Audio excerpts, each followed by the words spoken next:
When aspiring shred guitarists try to reach higher speeds that require tighter, more complex technique, they always reach a point where things get sloppy. At one tempo, the licks are sounding fine. Then, when it's time to crank it up to the next interval, everything spins out of control. This is almost always because one hand either speeds too far ahead of the other or it just can't keep up. We're talking about hand synchronization today, which is critical not only for playing fast, but also for maintaining proper technique so that each of your notes is played cleanly.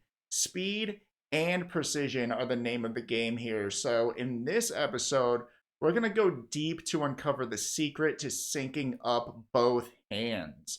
Not only that, but I'll show you how to practice the skill in the most efficient way possible. This will allow you to get powerful results in less time so that you're not wasting your practice sessions. So grab your axe and let's get right into it.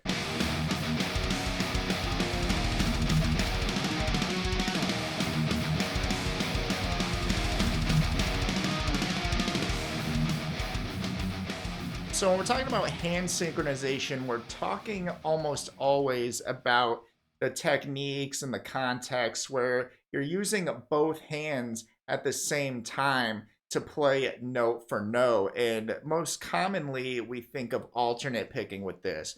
But there's other ways to approach shred sequences that we need to be mindful of in order to fully dissect this topic. And the first being the idea of legato, where you're playing notes in a very fluid way where the notes sort of flow in and out of each other. We don't tend to think of hand synchronization in this context, though some of it is still present in runs that incorporate the specific legato tricks like hammer-ons and pull-offs. Hand synchronization is usually less of an issue in a legato sequence where we're relying heavily on hammer-ons and pull-offs because we're usually focusing mostly on the fretting hand. Now, the picking hand's involvement may be minimal, even borderline non-existent, and so this is why a lot of late beginner or even many intermediate players find that they can play runs a lot faster with legato as opposed to alternate picking. Now, with alternate picking, which is the technique we often most associate with hand synchronization, every note we play corresponds with a pick stroke that either goes up or down. And when we're alternate picking, there's definitely a lot more room for error because we're working with both hands hitting each note at the same time. So when one hand is not lined up with the other, you get a very messy sound almost 100% of the time. And not only does this lack of clarity tend to sound bad, but you can even trick yourself into thinking that your top speed is a lot higher than it truly is.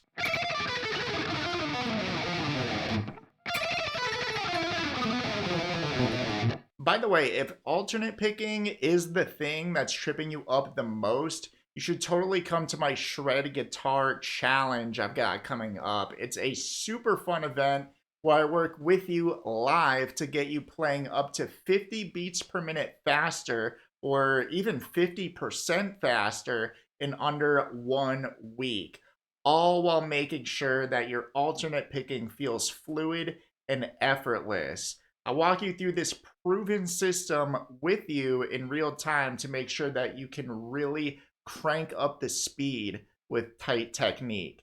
I don't want you to miss this, especially with the whole hand synchronization stuff, and if that's something that you're working on right now. So just click the link in the description or go to zachsharguitar.com for more details and secure yourself a spot because seats are limited. Now, up next, in terms of the hand synchronization and the techniques that we often most closely associate with it, outside of alternate picking, that is, we've got sweep picking. And so, sweep picking, the way I think of it, It's a lot like strumming a chord, but instead of playing all the notes at once, you focus on one note at a time since you're creating an arpeggio. And so what happens is your pick moves in a straight line from the top of the shape to the bottom, while your fretting fingers have to frantically find the correct notes at the same time that your picking hand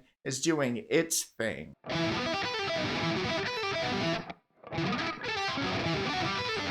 And so when it comes to actually fixing the hand synchronization issue, a lot of times someone will recommend that you just practice one hand at a time. And that's exactly what I'm going to recommend to you.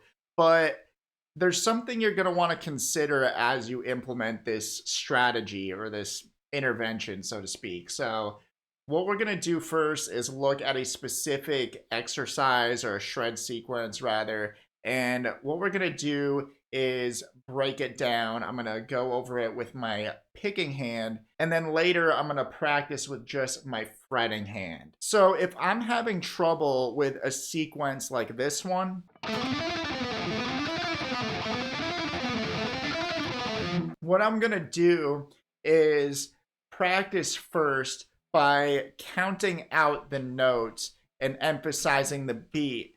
And all this time, I'm going to focus on my picking hand, okay? So when you just look at one repetition, I'll call it, of this whole sequence, we've got 1, 2, 3, 4, 5, 6, 7, 8, 9, 10, 11, 12. What I'm going to do to make sure that I'm syncing everything up correctly is start, like I said, with just my picking hand. So I'm going to get used to that little exercise here. I've got 3 notes on the D string, and I'm just muting with my fretting hand at this point because we're basically trying to just disregard it. Then we've got 5 notes on the G string. 1, 2, 3, 4, 5. So, but again, just focusing on the fretting hand here.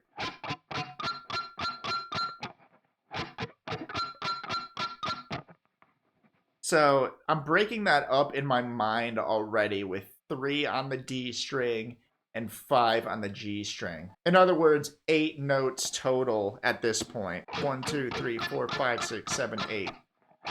Or 1, 2, 3, 4, 1, 2, 3, 4. All right, now I'm going to finish this off because I've got 3 more notes on the D string and then 1 note on the A string. So I've got...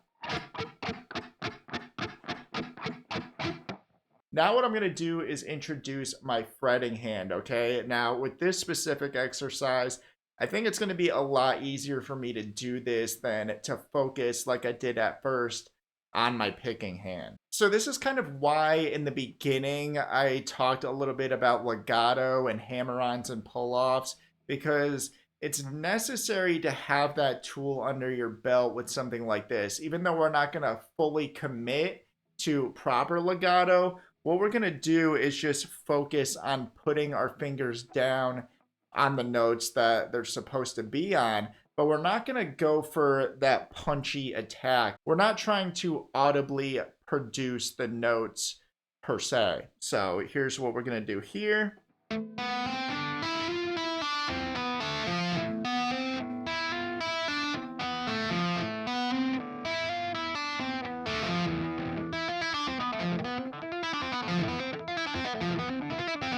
And so when you do this, when you break it down one hand at a time and in a way where you're kind of forcing yourself to slow down a little bit even, what you're doing is helping yourself identify what your weak points are. So most likely this will point to one of 2 different major areas of concern, and that's going to be your fretting hand or your picking hand. And the sooner you're able to identify which hand is the problem hand, the easier it's going to be for you to fix it. Now, the thing that most players get wrong when they go about this, or they hear this advice and they try to implement it, is they try to isolate each hand at the starting tempo. Okay, so they dial it way back and they try to isolate each hand just at the slowest tempo possible, basically. And this is a problem because most people can play a given sequence cleanly with both hands in sync,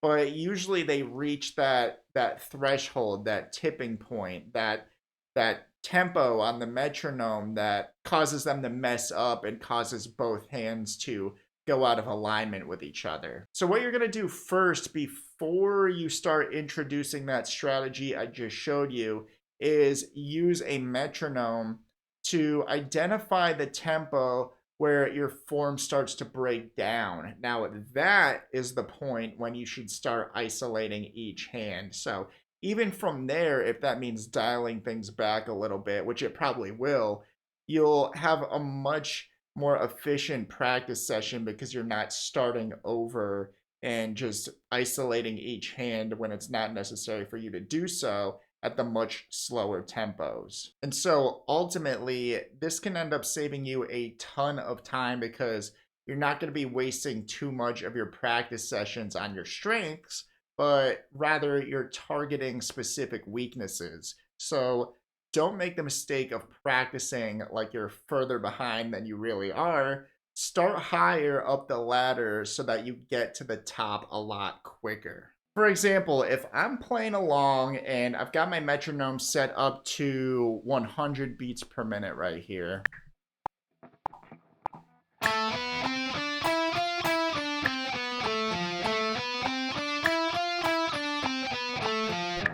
And then I want to crank it up to, we're not going to go too crazy here, but we'll do 110 BPM. All right, let's just say that's where I fumble, okay? What you can do from there, since that is the next interval you attempt before your form started to break down, you can try at that tempo, or even if necessary, dial it back to 100 or wherever you were before and isolate each hand like I described before. So let's try that here. We're going to stay right at the tipping point tempo here at 110 BPM.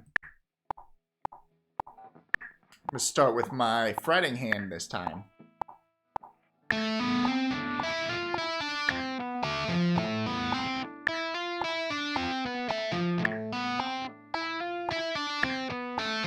Now I'm going to introduce my picking hand, but just focus on that.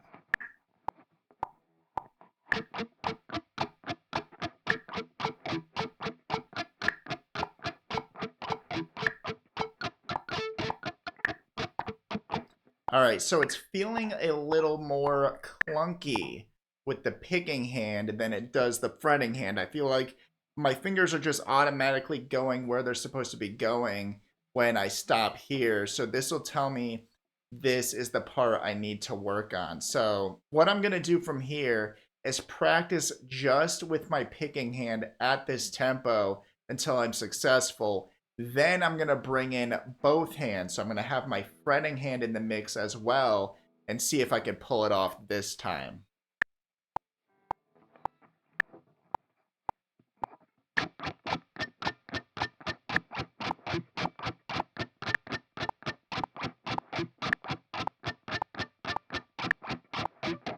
All right, it's feeling good there. Let me try to bring in my fretting hand into the equation.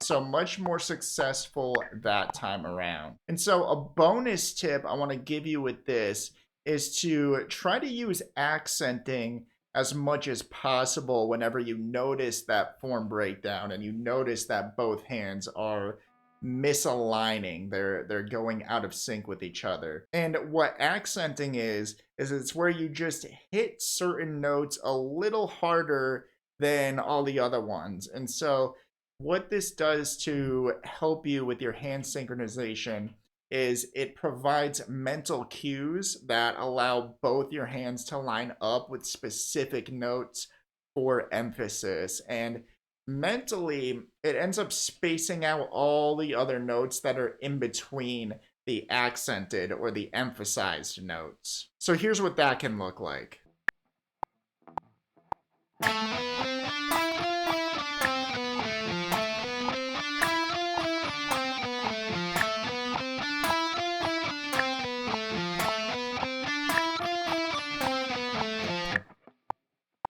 So if you couldn't tell, what I'm doing is accenting the first note of every 4 notes. So this note right here. Then we've got this next note here. So those were 4 notes. Now on the 5th note, I'm going to hit that downstroke a little bit harder. So. And then on the next sequence of that, I'm going to hit this note a little harder. So. And mentally, what I can do over time is just really only concentrate on the accented notes, because all the other in-between notes sort of become muscle memory over time. And it could just make the process a lot less overwhelming for you. Instead of thinking notes like 1, 2, 3, 4, 1, 2, 3, 4, 1, 2, 3, 4, it could just be 1, 1, 1, 1, if that makes sense. Or instead of thinking of it as 1E and a 2E and a 3E and a 4E and you think of it as 1, 2, 3, 4. Hand synchronization is critical to shred guitar because it's one of the finest displays of one's true speed. And this is because it forces you to focus on the control and the clarity that are inherent in shredding well. Many people have an artificial view of their speed because they either don't realize the importance of clarity and control, or they just disregard it altogether. In fact, hand synchronization is so important that we dedicate an entire section of my year-long accelerator program to this concept and take it to more advanced contexts. It's definitely one of those skills that intermediate players chase after when they're serious about playing at a pro level. The key to keeping each hand in line is knowing when each hand should be isolated. And from there, it's easy to spot your weak areas and make the necessary adjustments that'll bring you one step closer to shredding success. And if you're ready to take an even bigger step to becoming a total shredder, I want to see you in my next Shred Guitar Challenge. We focus on tightening up your alternate picking so that both hands are synced up and you're playing 50 beats per minute faster by the end of 5 short days. This is a live event, like I mentioned earlier. So that means I'm working directly with you each day to get you to that next level. So click the link in the description or go to ZachSharGuitar.com and secure your spot now because seats are limited. Thank you so much for watching. I'm Zach with Zach Shar Guitar. Stick in, keep shredding, and God bless.